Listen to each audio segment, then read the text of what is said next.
పెద్ద పెద్ద సినిమా నిర్మాతలు హీరోలు వాళ్ళ సినిమాల టికెట్ల ధరలు పెంచడానికి నా దగ్గరకు వస్తుంటారు. నేను నిర్మాతలకు చెప్పిన మరి పెంచిన దాంట్లో కొంతైనా కార్మికులకు వాటా ఉండాలి కదా అని.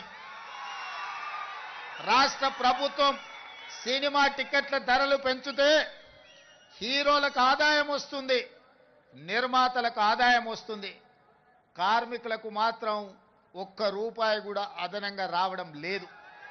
అందుకే ఈ వేదిక మీద నుంచి మీకు మాట ఇస్తున్నా, ఆ ఆదాయంలో 20% కార్మికులకు ఇస్తేనే రాష్ట్ర ప్రభుత్వం జీవో ఇస్తుంది.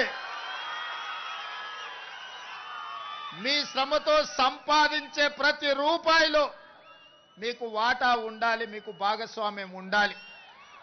ఈ వేదిక మీద నుంచి మా అధికారులకు నేను ఆదేశాలు ఇస్తున్నా, రేపటి భవిష్యత్తులో ఎంత పెద్ద నిర్మాత అయినా, ఎంత ఇన్ఫ్లుయెన్షియల్ పర్సన్ అయినా రాష్ట్ర ప్రభుత్వం అదనంగా టికెట్ల ధరలు పెంచితే వచ్చే ఆదాయంలో 20% నా కార్మిక సోదరుల కుటుంబాలకు వెల్ఫేర్ ఫండ్ కింద వాళ్ళకు ఆ నగదు బదిలీ జరిగితేనే ఆ ఒప్పందం ప్రకారమే మా రాష్ట్ర ప్రభుత్వం జీవో ఇస్తుంది.